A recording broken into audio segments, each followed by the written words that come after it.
Voice Italia. Class is now in session.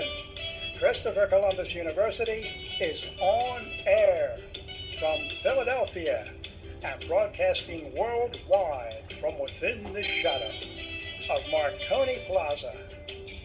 Radio Voice Italia is proud to present a recurring segment with civil rights author, professional researcher, and renowned Christopher Columbus expert, Robert Felix Petrone, Esquire. Buon anno tutti, and welcome to Radio Voice Italia's Christopher Columbus University, where we teach you the truth about the greatest hero of the 15th and 16th centuries, Christopher Columbus, and update you on the international efforts to preserve Christopher Columbus's legacy. I'm your host, Il Professore, Robert Petrone.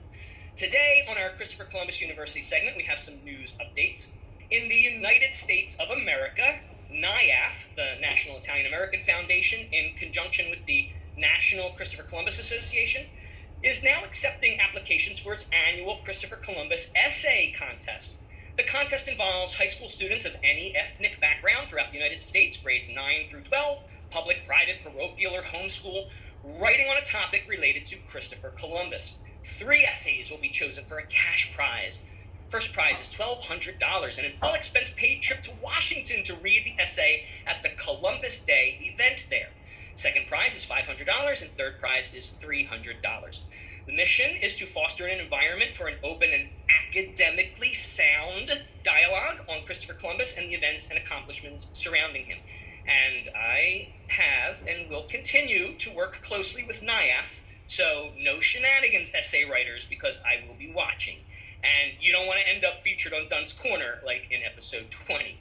To submit an essay, visit www.niaf.org/programs/NIAF-NCCA, like National Christopher Columbus Association, Christopher-Columbus-Essay-Contest. And there seems to be a slash on the end there, and everything is lowercase. I'm sure if you just go to www.niaf.org, you will find the link to the essay contest. For questions, email education@niaf.org. In Blackwater Locality Number 1, New Mexico, an archaeological site between the towns of Clovis and Portales, New Mexico, archaeologists have discovered a fluted stone projectile point, like an arrowhead, dating back 11,000 to 12,000 years ago to the prehistoric Pleistocene era. The projectile's point design and dating associated with the mysterious Clovis people, named for Clovis, New Mexico, near which many of these artifacts have been found. Little is known about the mysterious Clovis people except that they long pre-existed the arrival over the Bering Strait of the Asiatic tribal colonizers that now call themselves Native Americans, or more inappropriately, indigenous peoples of the Americas. The Clovis artifact, measuring only 4.8 centimeters by 2.6 centimeters, carries enormous significance despite its diminutive size. Not only is it the first example of human presence in the region, suggesting that ancient hunters took advantage of the arrival to the wetlands in that region of megafauna, such as mammoths, mastodons, bison, and large birds, but it further corroborates the recent DNA evidence proving that the tribal peoples of the Americas were not the first people to inhabit the Americas, making them just another in a long line of colonizers of the Americas.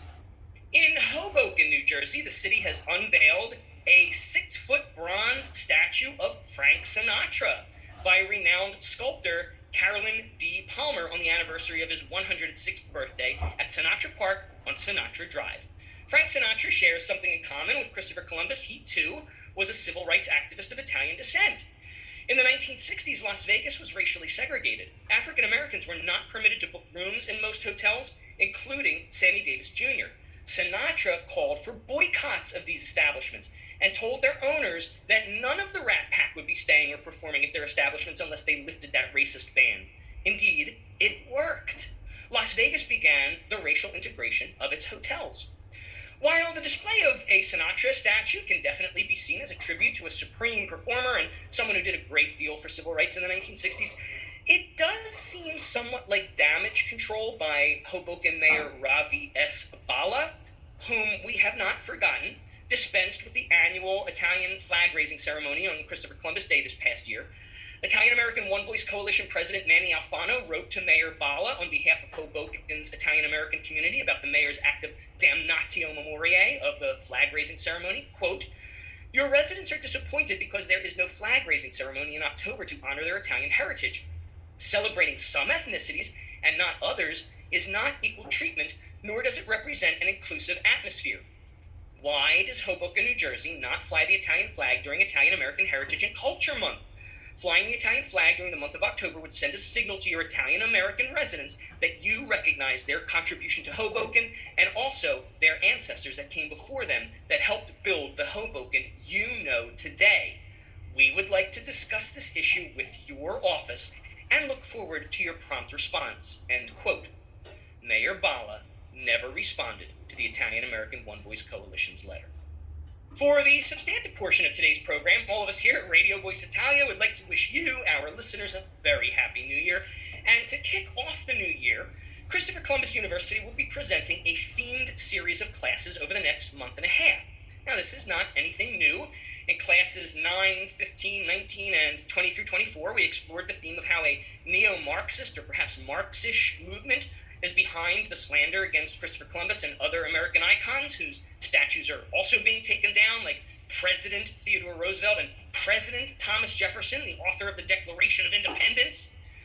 Today, we will begin a series of 6 classes in which I will zoom in on each of the 8 slanderous myths the Marxish Columbus detractors always push about Christopher Columbus. That he was supposedly a racist, rapist, maimer, murderer, slave owner, slave trader, grifter, and genocidaire. Now, you may be asking, but Professore, that's 8 slanders, so why only 6 classes? Well, I will merge the murder and genocide myths into a single class and the slave owner and slave trader myths into a single class because they're so similar. So, in today's class, the first of the series of addressing each of the myths individually, I debunk the myth that Christopher Columbus was supposedly a racist. Now, before we delve into the historical record to debunk this myth, we need to define the term racism. Now, if you think that would be as easy as just looking up the word in the dictionary, well, think again. You may recall in episode number 23, we had Dr. Mary Graybar visit our class, and she told us at about the 13-minute mark about how members of the Communist Party infiltrated academia, such as the famous 1969 vote at a meeting of the American Historical Association, where they voted to reject objective presentation of history and use academia for activism to push political agendas. She said, quote, "So we have in the 1960s this kind of leftist rewriting of history." Well, university history classes weren't the only thing the Marxist-infiltrated academicians sabotaged. You may also recall my news story in class number 29 titled Dean's List featuring Yeonmi Park, where I talked about how the big tech-run company Amazon is manipulating search algorithms on their website to hide Bartolomé de las Casas' History of the Indies, the seminal primary historical source that debunks the 8 slanders against Columbus in order to prevent people from buying it and accessing the truth. Now, you can go back and listen to class number 29, where I give you the internet link to get the book, where you can buy it at a very inflated price. Another attempt to deter people from accessing the truth. But the Marxists are also currently rewriting our dictionary. You think I'm kidding you? Check this out, listeners. We might say the common sense definition of racism is animus toward a person because of the color of his or her skin. But what does the dictionary say? In 1986, the second college edition of Webster's New World Dictionary defined racism as, quote, number 1, the same as racialism, a doctrine or teaching without scientific support that claims to find racial differences in character, intelligence, etc., that asserts the superiority of one race over another or others, and that seeks to maintain the supposed purity of a race or the races. And 2, any program or practice of racial discrimination, segregation, etc., based on racialism. Pretty simple, right? That's the definition of racism we all grew up with and all understand the word to mean. And when I was in college, we distinguished between racism and something called institutionalized racism, which was the notion of racist individuals within institutions discriminating unfairly against people based on the color of their skin. But now, listen to the definition of racism in Merriam-Webster's latest edition of their dictionary. the 2020-2021 edition. Number 1, a belief that race is a fundamental determinant of human traits and capacities, and that racial differences produce an inherent superiority of a particular race. Also, behaviors or attitudes that reflect and foster this belief, such as racial discrimination or prejudice. Number 2, the systematic oppression of a racial group to the social, economic, and political advantage of another. And number 3, a political or social system founded on racism and designed to execute its principles. Now, Marxist propagandist Ibram X. Kendi claims, relying only on the last two definitions, and conveniently ignoring the first, of course, that people of color cannot be racist because racism equals prejudice plus power. And since people of color supposedly don't have any power, Kendi also ignores that the United States not only once, but twice elected a black president and has now elected a vice president woman who identifies either as black, West Indian, or East Indian, depending on what suits her in the moment. Kendi argues that people of color cannot, therefore, be racist. So, how did this change in the definition of a word in the English language come about? In or about 2020, a 22-year-old young woman by the name of Kennedy Mitchum emailed the editors of Merriam-Webster because she grew tired of having people pull out the dictionary whenever she called them racist, to point out how they were not. She told CNN, quote, "I kept having to tell them that definition is not representative of what is actually happening in the world. The way that racism occurs in real life is not just prejudice, it's the systematic racism that is happening for a lot of black Americans," end quote. She apparently also ignored the existence of our twice elected black president, our vice president of color, and all the mayors of color tearing down Christopher Columbus statues around the country, et al. So basically, because reality flew in the face of her Marxist arguments, she demanded the editors of the dictionary change reality. And they caved like the globalist-funded cowards that they are. According to Merriam-Webster Publishing Company, racism no longer means what humanity has always understood it to mean. So truth is no longer the goal of the dictionary. It is now a tool used in semantic gamesmanship to give one political group power and advantage over another. Dr. Philip E. Tetlock, a social scientist, political science author, and professor at the University of Pennsylvania, where he is cross-appointed at the Wharton School and the School of Arts and Sciences, talks about the, quote, intuitive prosecutor mindset that academicians often adopt in their new capacity as activists instead of educators. An academician adopts the, quote, intuitive prosecutor mindset when his or her goal is to prosecute those of different schools of thought for their disagreement and to maximally convict them. So, with the universities and other academic institutions currently infested with Marxist ideologues, the enemy is the straight white male, or whomever they perceive to be a straight white male. We saw this in class number 20, Dunt's Corner, featuring the caffeinated Marxista, whom you may recall my telling you in class number 29, Dean's List featuring Yeoman Park, the eponymous caffeinated Marxista, who was the subject of episode 20, is actually a professor at the University of Pennsylvania. I have to wonder if Dr. Tetlock had her in mind when he talked about the intuitive prosecutor academician attempting to convict those of a different school of thought, and she probably even did that to him. Also, in class number 29, I quoted Yeoman Park herself, describing how her Marxist professors at Columbia University made it a point to condemn the straight white male in virtually every class she took, including music. But you see, ladies and gentlemen, when the Marxists do it, it's not racist, because the Marxists changed the language so they can never be racist and always win the argument. So according to Dr. Tetlock, when it comes to this new Marxist definition of racism, it doesn't matter the intent. All that matters is the impact. So long as someone is offended, the intuitive prosecutor gets to charge you with a crime. Except that isn't how it actually works in real-life prosecution, with which I have no small amount of experience. You see, with the exception of a few minor crimes like traffic offenses, a prosecutor can't legally convince a fact finder to convict someone unless he proves what's called mens rea, Latin for the guilty mind, that the actor acted intentionally or at least knowingly, recklessly, or with criminal negligence in committing the actus reus, or guilty act. You need both. Indeed, even the United States Supreme Court recognizes that, quote, proof of racially discriminatory intent or purpose is required to show a violation of the Equal Protection Clause.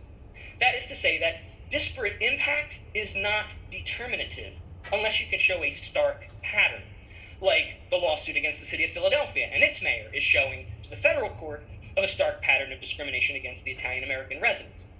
That's from the seminal U.S. Supreme Court case Arlington Heights versus Metropolitan Housing Corporation. The Supreme Court recognized this because the Equal Protection Clause was not designed to guarantee equal outcomes, but rather equal opportunities. But the intuitive prosecutor academician doesn't care about centuries of legal theory and jurisprudence. She wants blood, and she wants it now. And so, the caffeinated Marxista, to cite just one such example, believes that no white man should have any statues erected to him. But she's not the racist. Columbus is. Well, in fact, the historical record shows Columbus was not a racist. Not by the 1986 definition, and not by the definition Merriam-Webster has now adopted after being bullied by a 22-year-old kid who hated losing arguments all the time. So, by the definition of racism we've always known, Columbus wasn't a racist because he did not believe in racial differences in character, intelligence, etc., or assert the superiority of one race over another, or attempt to maintain the purity of any race. In fact, by convincing King Ferdinand to enact the first civil rights legislation of the Americas, reading that, quote, all the Indians of Hispaniola are to be left free, not subject to servitude, unmolested and unharmed, and allowed to live like freemen under law, just like any other kingdom in the kingdom of Castile, end quote, and effectively putting an end to the genocide of the tribal peoples of the West Indies by the Spanish Hidalgos, Columbus is actually the metaphorical father of the Latino and Mestizo peoples. Mestizo literally means mixed, those descended from both European Spaniards and the tribal peoples of the Americas. And by the 22-year-old dictionary bully's definition, Columbus wasn't racist because not only did he not believe that, quote, race is a fundamental determinant of human traits and capacities and that racial differences produce an inherent superiority of a particular race, he also didn't demonstrate any, quote, behavior or attitudes that reflect and foster this belief, such as racial discrimination or prejudice, nor did he engage in, quote, the systematic oppression of a racial group to the social, economic, and political advantage of another, or participate in, quote, a political or social system founded on racism and designed to execute its principles. Let's look at what he did do. So, as to the common sense definition of racism as being an animus toward a person because of skin color, Columbus clearly had the opposite, an affection for the Tainos. Even before he set sail, he had a deep respect for the Arab and Jewish scholars in Europe. He befriended and held erudite colloquies with the Muslim scholar Ibn Rushdi and the Jewish scholar Moses Maimonides and other intellectuals in the royal city, regardless of ethnic, religious, or cultural background. Bartolomé de las Casas writes in Book 1 of History of the Indies that Columbus studied the maps, charts, writings, and scientific theories of countless scholars among the, quote, Latins and Greeks, Jews and Moors, and many others of many other sects, end quote. As I explain in great detail in class number 3, the Hanukkah episode, Columbus worked with many of the Jews of Spain to help those fleeing the Inquisition onto his ships as crewmen so he could shuttle them to freedom from persecution in the New World. He did this secretly, as the crown had forbidden Jews to settle the New World. Columbus put his life on the line to save these Jews. A racist would not do that. When Columbus first met the Tainos in the New World, he wrote that he wished to treat them with, quote, love and friendship. He described them as having, quote, handsome faces and being, quote, very intelligent and a very fine people. He described their shipwright abilities as, quote, marvelous, calling their canoes wonderfully fast. He wrote to the crown about the Tainos, quote, I assure your highnesses that there is, in my opinion, no better people and no better place in the world. Do these characterizations sound like they came from the quill of someone who held any racial animus toward the tribal peoples of the West Indies? Could you imagine a member of the Ku Klux Klan calling Hispanics or blacks or Jews or Catholics handsome or intelligent or marvelous or very fine people? Could you imagine a member of Antifa or Black Lives Matter urging members of their terrorist groups to treat those with whom they disagree with love and friendship? Does a racist say of the people against whom he is accused of being racist, there is, in my opinion, no better people in the world. Also, Columbus's best friend in the New World was not a Spanish hidalgo or one of his sailors. In fact, the hidalgos were racist against Columbus, hating him because he was a low-born foreigner. The mayor of Hispaniola, Alcalde Francisco Roldan, even led a revolt against Christopher Columbus and his brother Giacomo.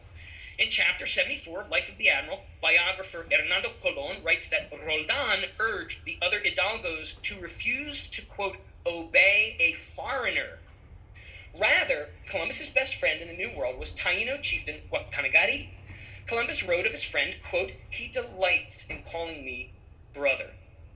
And if you haven't yet listened to class number 34, my Christmas episode about the Navidad settlement, I urge you to do so to learn more about this beautiful friendship between these two men. When Guacanagari was murdered by a Carib bowman, Columbus adopted Guacanagari's son Guaycan and raised the boy as his own. Let me reiterate that. Christopher Columbus had a full-blooded Taino son whom he loved and cared for as his own flesh and blood. Guaycan continued to sail with Columbus, becoming one of his translators. And the Caribs, remember, were cannibalistic marauders. When Columbus arrived in the New World, Taino tribe after Taino tribe complained to Columbus about the Caribs and how they attacked their islands, ate their menfolk, castrated and enslaved their boys, raped their women and girls, and ate the rape victims' babies. The Caribs only did this to other tribes. So the Caribs were the racists. And the Caribs attacked Columbus's ship unprovoked when it was on its way out of the archipelago to return to Spain from the first voyage. On Sunday, January 13th, 1493, Carib canoemen fired poisoned serrated arrows at the crews of the Pinta and Nina. You may recall from the Christmas episode that the Santa Maria had been rendered unseaworthy by one of the ship's boys who let it drift on the rocks. Despite that, the tribal warriors ambushed the sailors with hostile and murderous intent. Columbus recorded in his journal that, quote, with great difficulty, he persuaded, quote, one of the Indians to come out to the caravel and parley. The warrior, quote, made a speech as fierce as his appearance, and told Columbus, quote, that they lived on the other islands and descended at certain seasons of the year upon various inhabited islands to plunder. Columbus did not imprison the Carib or attack him or harm him in any way. Rather, he sent him back to shore, fed, and carrying gifts of jewelry and linens. These are not the deeds of a racist. Despite that this Carib was clearly a ruthless, unrepentant marauder, Columbus treated him with kindness, brotherhood, and Christian charity. He did the same again when he had the Carib High King Caonabo in custody for murdering the 40 settlers of the Navidad settlement.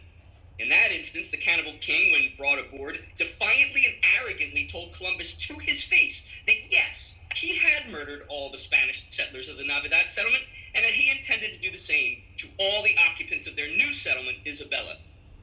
Columbus not only spared Caonabo's life, as well as those of his wives and children, but imposed no punishment on him at all by his own authority.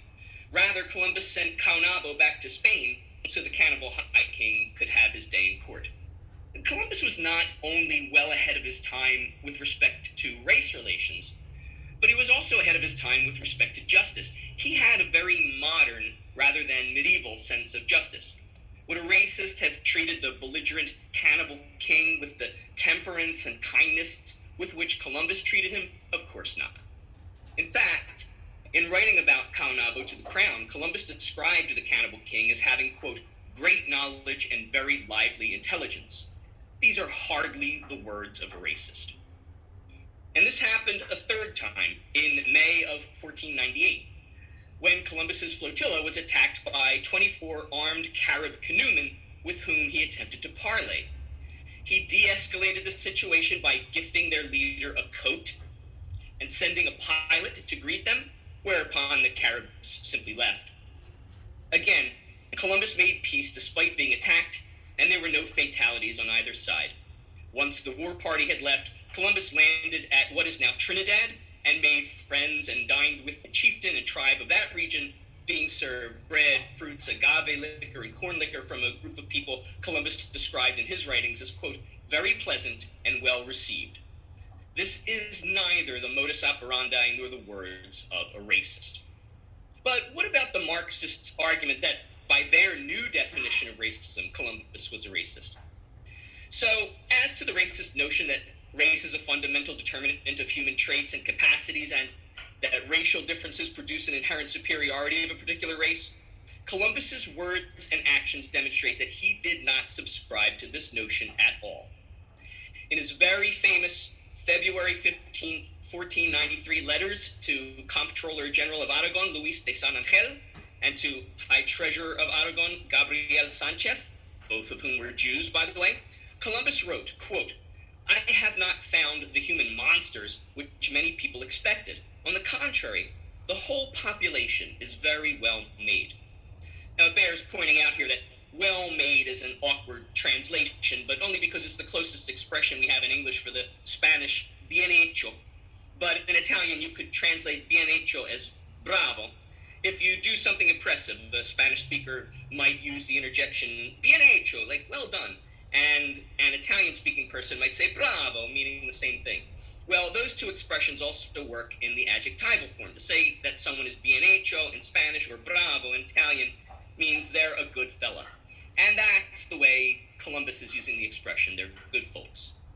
And this racist view of the tribal peoples as monsters came from the true villain of the West Indies, whose atrocities against the tribal peoples the Columbus detractors always incorrectly attribute to Columbus, who was in fact this man's arch nemesis, Comendador Francisco de Bobadilla, Dark Knight of Calatrava.